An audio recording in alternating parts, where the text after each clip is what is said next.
Students, question number 1 of exercise 10.4.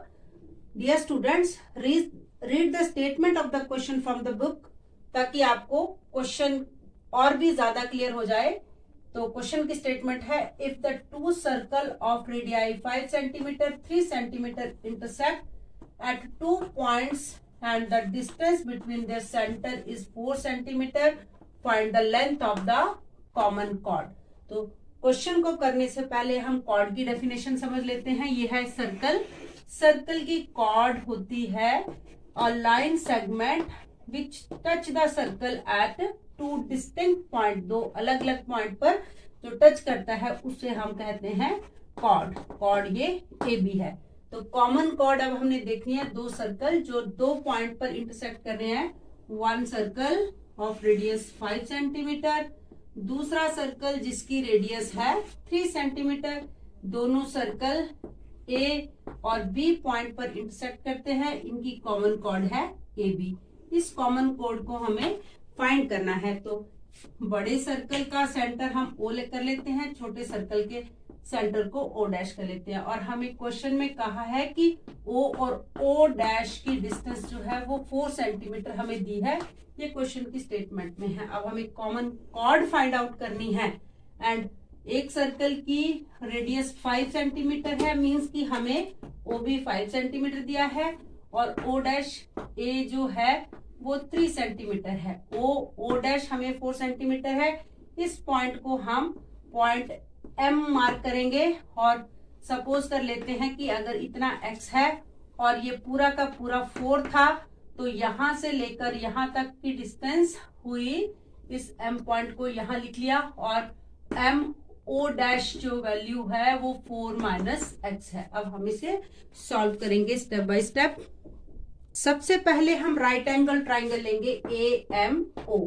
Triangle A M O में जो ए M ओ angle है 90 degree है, क्योंकि हमारे पास थ्योरम 10.3 कहती है कि यदि किसी कॉर्ड पर सेंटर से परपेंडिकुलर ड्रॉ करते हैं तो ये 2 इक्वल हाफ में डिवाइड होता है. इट मींस कि हमारा ए एम और एम बी दोनों इक्वल है और सेंटर दो सर्कल के सेंटर को ज्वाइन करने वाली लाइन इस कॉर्ड के परपेंडिकुलर होती है. ये भी थ्योरम है और ये भी सर्कल की, दो इंटरसेक्टिंग सर्कल की ये प्रॉपर्टी है जो कि हम थ्योरम्स में इसको पहले प्रूव कर सकते हैं.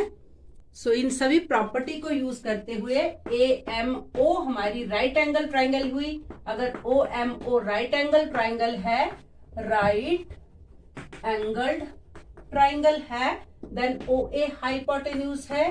ओ ए हाइपोटेन्यूज का square is equal to A M. A M है परपेंडिकुलर का स्क्वायर, देन बेस है plus O M square, means H square is equal to P square plus B square. ये पाइथागोरस थ्योरम होती है. But ओ ए की value इस question में हमें 5 दी है, तो 5 का square is equal to A M. हमें वैल्यू ढूंढनी है क्योंकि ए बी कॉर्ड को हमें फाइंड आउट करना है. तो अगर हमें ए एम पता चल जाता है तो ए एम का डबल करके हम A B value find out कर सकते हैं. 5 का square is equal to A M square plus O M square. और ओ एम को हमने सपोज किया है एक्स, तो हम इसको एक्स स्क्वायर लेंगे. 5 का स्क्वायर 25 और एक्स स्क्वायर लेफ्ट में आगे माइनस 25 माइनस एक्स स्क्वायर हो गया और यहाँ पर ए एम स्क्वायर हो जाएगा. ये हमारी इक्वेशन नंबर 1 आ जाती है. Now we will take the second triangle, right angle triangle, जो भी ये भी एक ए एम ओ डैश भी एक राइट एंगल ट्राइंगल है. अगर ये एंगल 90 है तो ये भी 90 होगा, क्योंकि लीनियर पेयर से दोनों ये एडजेसेंट एंगल जो है वो सेम होंगे. अगर ये 90 है तो ये भी 90 हो जाएगा. ट्राइंगल ली. अब ए एम, दिस पॉइंट जो है एम है तो इसको थोड़ा और आगे करके लिख लिया.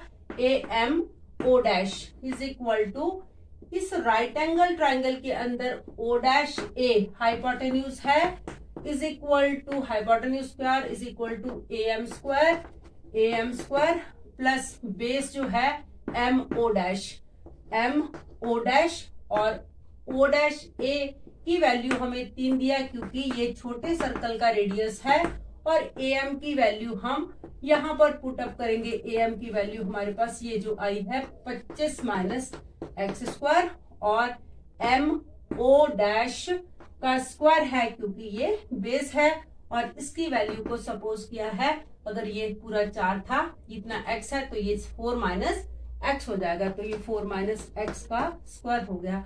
3 3 9, 25 माइनस एक्स स्क्वायर, यहाँ पर आइडेंटिटी से एक्सपेंड हो जाएगा।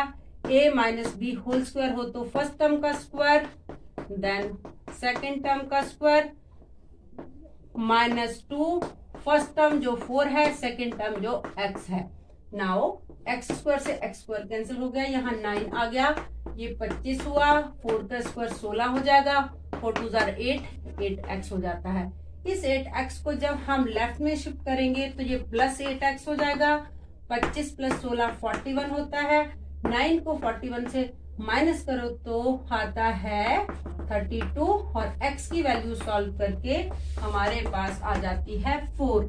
अब इस डायग्राम को फिर हम रिकंस्ट्रक्ट करेंगे, बट पहले हमको ये कॉर्ड फाइंड करनी थी। कॉर्ड फाइंड करने के लिए हमें सबसे पहले x की वैल्यू को यहाँ am में पुट अप कर देना है। am square is equal to 25 minus x का स्क्वायर, x को हम रिप्लेस कर देंगे 4 से, then am square is equal to 25 minus 16, और am square is equal to 9, और am की वैल्यू आ जाती है 9 का स्क्वायर रूट विच इज 3। तो अगर am 3 है तो ab जो है 2 टाइम am होगा, और am 3 है तो 3 वैल्यू पुट अप करके 6 आ जाएगी, तो कॉमन कॉर्ड हमारे पास आ जाएगी 6। So the actual diagram of this statement is that कि जो छोटे सर्कल का सेंटर है, जो सेंटर और बड़े सर्कल का सेंटर, उन दोनों के बीच का डिस्टेंस 4 है, और कॉमन कॉर्ड जो है वो स्मॉल सर्कल का डायमीटर है विच इज ये 3 है, ये 3 है, तो हमें छोटे सर्कल की रेडियस 3 दिया था। क्वेश्चन नंबर 2 है, if the two equal chords of a circle intersect within the circle, prove that the segment of one chord are equal to the corresponding segments of the other chord. Means कि हमें question का जो diagram है कुछ इस तरह से है, क्योंकि हमें कहा है इसमें कि 2 इक्वल कॉर्ड्स हैं। एक कॉर्ड को हम ए बी लेते हैं, ए बी कॉर्ड्स मीन्स कि जो हमारी लेंथ ए बी है is equal to the chord C D is equal to length C D. ये क्वेश्चन में हमें एक गिवन वैल्यू दी है, हमें प्रूव करना है कि अगर ये दोनों इक्वल कॉर्ड सर्कल के inside within the circle intersect कर रही है तो इनके जो कॉरेस्पॉन्डिंग सेगमेंट है P A is equal to P D, number 1 ये तो ये बात प्रूव करनी है, and the second one P A तो P B is equal to P C. ये हमें प्रूव करना है, और ये हमें दोनों कॉर्ड्स इक्वल दी हैं, तो हमें इसे किस तरह से प्रूव करना है, पहले कंस्ट्रक्शन करेंगे। सबसे पहले मार्क किया सेंटर को O, सेंटर से ए बी कॉर्ड पर एक परपेंडिकुलर ड्रॉ कर लिया, और सेंटर से कॉर्ड पर जो परपेंडिकुलर होता है, परपेंडिकुलर को 2 इक्वल हाफ में डिवाइड करता है। फिर O से N ये परपेंडिकुलर सी डी कॉर्ड पर ड्रॉ किया, ये भी सी डी कॉर्ड को सी एन और एन डी 2 इक्वल पार्ट्स में डिवाइड कर देगा। देन हम इसको इस तरह से ज्वाइन करेंगे। अब हम इसे कॉन्ग्रुएंसी की मदद से प्रूफ करेंगे। कंस्ट्रक्शन के बाद हमने ट्राइंगल ली OMP ONP। सबसे पहले OMP में जो हमारी OM है, सबसे पहले हम राइट एंगल लेंगे, क्योंकि हमने सपोज किया है कंस्ट्रक्शन में कि OM कॉर्ड AB पर 90 डिग्री एंगल बनाता है। तो सबसे पहले angle OMP is equal to ONP दोनों ही राइट एंगल है, तो हम इसको राइट एंगल से हमने R लगा लिया। और नेक्स्ट RHS से दोनों ट्राइंगल्स कॉन्ग्रुएंट होगी। हाइपोटेन्यूज क्या है, राइट एंगल से ऑपोजिट साइड को हम हाइपोटेन्यूज कहते हैं। तो ओपी और ओपी दोनों में कॉमन साइड है और कॉमन साइड जो है वो दोनों ट्राइंगल्स के लिए हाइपोटेन्यूज है। Then OM is equal to ON, क्योंकि ये प्रॉपर्टी है, ये साइड है, दोनों ट्राइंगल्स की साइड है और साइड इक्वल है, क्योंकि ये प्रॉपर्टी है, क्योंकि equal chords are equidistant from the centre of the circle. ये प्रॉपर्टी है कि यदि दो कॉर्ड सर्कल की इक्वल है तो वो सेंटर से इक्वल डिस्टेंट होंगी, बराबर दूरी पर होंगी। तो दोनों ट्राइंगल्स जो है वो कॉन्ग्रुएंट हो जाएंगी बाय RHS रूल से।